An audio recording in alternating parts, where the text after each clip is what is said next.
What's up, people? I'm Shaggy, the Opinionated Hippie. This is part 4 into my purview of Neil Young's discography, including, as I was not planning to do, but it turns out I've done, venturing, like, dabbing in, like, his side projects with CSNNY and really getting a thorough review of this man's discography. A truly unique artist in the history of rock and roll. I don't really think there's anybody like him. The kind of career he has, the kind of experimentation he has. I mean, he really is a truly unique figure. One of my top 5 artists easily of all time. I've heard all of these albums before, so none of this is new stuff. It's me just like being able to like show appreciation and love for just an artist that I think everybody hopefully will one day appreciate and love. So we have Harvest, his 4th album. This came out in 1972. And I think this is sort of like for me, the perfection of a certain style of Neil Young. That's sort of, I guess, simpler, usually piano voice, maybe a guitar voice if there's other instrumentation. Uh, it's generally softer, unless we have this like distinguished sort of hard rock, crazy horse, garagey rock sound. And he's perfected it at this point. And this is one of those albums where it's not a crazy horse hardcore album or it's not some weird experimental album. It's that nice, softer, country, folkier thing. And he is just, this is it at its most perfect. With the sort of required Neil Young like experimentations that somehow stand out from everything else on the album, but also work because that's just how his career goes. So anyways, 10 songs, opens up with Out on the Weekend, which just has this really kind of slow, confident swagger about it. I think back to After the Gold Rush. After the Gold Rush, the first song on there is like we get a little snippet of music and we're immediately off into the vocals. Almost like, hey, I'm back. Let's go. I'm ready to take you on this journey. Here's the story I'm going to tell. And this one, because I think he knows who he is as an artist by this point, starts off with just like, hey, I'm going to take my time. Like it's going to be a slow, steady beat. I'm eventually going to start singing, but like you're going at my pace now. Like I've earned that. And maybe it's an autobiographical song, like he talks about packing it up, buying a pickup and taking it down to LA. And it does have a very Southern California vibe to it. I think most people think of LA as this really fast-paced, industry-driven town, which to a large degree it is. But the actual like vibe of everything that surrounds that is the most chill opposite. And Out on the Weekend captures that perfectly. Harvest, the title track, is like a nice soft country folk song, nice strolling. A Man Needs a Maid is where Neil gets weird. He does, this is him, a piano, and the London Symphony Orchestra coming in with this sweet, really doesn't work, and it's kind of cheesy and corny, little classical interlude. Yeah, it's a weird little thing that took me a long time to actually come around to, and now I find it charming, and I'm like, yeah, it's Neil at his indulgent, don't want to say best, but his indulgent. It's just, I don't know. It ends up working.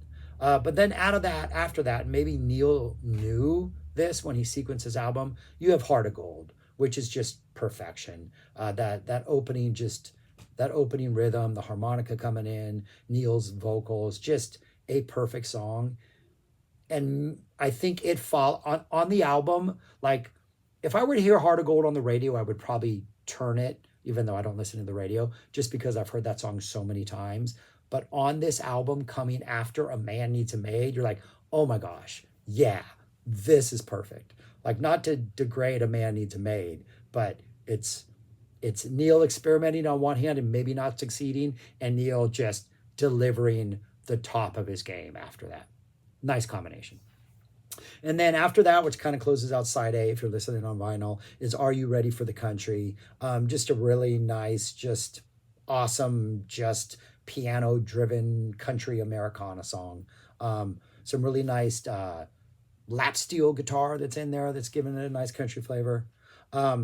that's the end of side A on the album. Side B opens up with Old Man. And that acoustic guitar intro alone makes Old Man just essential listening. The vocals are great. And I think it's James Taylor playing the banjo on this. And the banjo parts just work perfectly.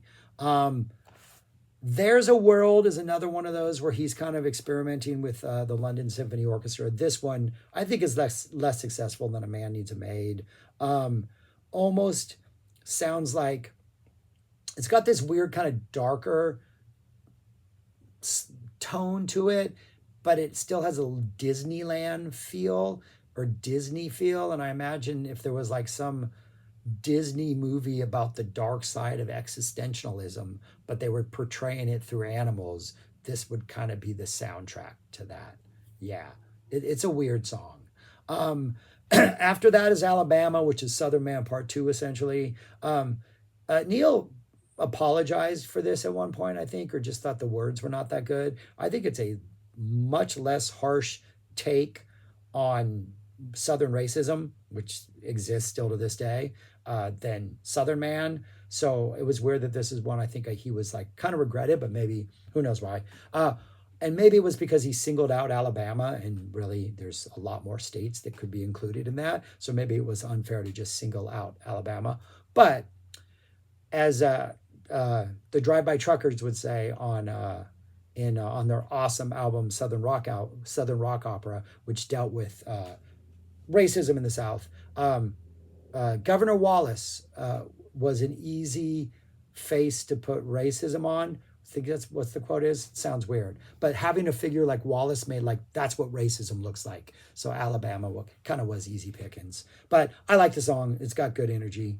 After that is The Needle and the Damage Done, which is just wow, perfection, heartbreaking, just 2 minutes of absolute perfection. And then the closing song Words, which is like jammy and loose and a little more like crunchy neo rocker. It's really, the jam at the end almost has this like falling apart, like they're struggling to keep it together type nature. And if you look at the entirety of the album, where you open up with these, Moving to LA is the opening track. And then you have several songs kind of about falling in love: Harvest, A Man Needs a Maid, Heart of Gold, Are You Ready for the Country? You're just having a little more fun. But then things really start to like fall apart on side 2. Old Man, There's a World with this existentialist dread, Alabama, the racism, Needle and the Damage Done, the ODing, and then the whole album just really just like, it was like Neil like wanted to write an album that was positive, but then life started to seep in and you feel that just like affect the album. Like it's almost like a concept album. Is it a concept album? It feels like these songs are sequenced conceptually, and it's like maybe the process of writing the songs, the process of recording the music, Neil's, but there's some autobiographical thing in here I think that is like helps explain the awesome diversity that the next several albums would produce. I think this is very much, side A is like I've perfected this art form, side B is like I'm now pushing the limits and purging myself and I'm moving on. Like I think in hindsight, it's easy to see that maybe Neil knew exactly what was going on when he made this album and constructed this album. But yeah, this is an absolutely fantastic listen. That being said, I still only have it ranked at number 2 because Everyone Knows This Is Nowhere is wow, ridiculous. So it's kind of hard to, they're probably 1A and 1B because everybody proves that Everybody Knows This Is Nowhere kind of shows that he has perfected that early sort of rock style the first time out. And then Harvest is like, I've perfected this sort of other side of me. And now we're off to other grander things, more interesting things, some darker things. But yeah, if I had to rank the song, that's what they would look like. There's a World, A Man Needs a Maid at the bottom, the 2 LSO tracks. Alabama, like a second rate.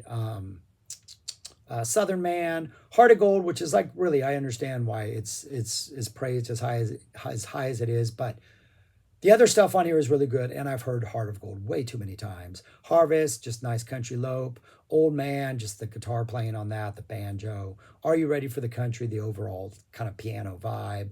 Words, the unraveling at the end. Out on the Weekend, the perfect opening to this album, and the devastating, stunning, perfect 2 minutes of The Needle and the Damage Done. So yeah, that's it. Those are my thoughts on Harvest. Yeah, feels like the end of the early era, and now we're just off into just pure genius for the next several albums. It's going to be a fun run. But anyways, you know what to do. Subscribe, like, share, comment, do those things. Let me know your thoughts on this album. And that's all. Peace. Talk to you later.